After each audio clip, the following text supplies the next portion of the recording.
雙眼，穿越漫長的黑夜，想像有你在身邊，就像擁有全世界。也許我們已經忘了時間，距離很遙遠。答應我，你一定要好好珍惜眼前，人藏最深的思念。分開以後不需再見，每一天都是人片。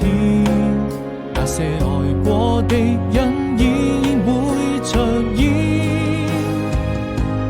當我閉上雙眼，穿越漫長的黑夜，一直在我心裏面，逐漸模糊的視線，而你就注定是我此生中最美的遇見，寫下彼此的相念，這熱的心從來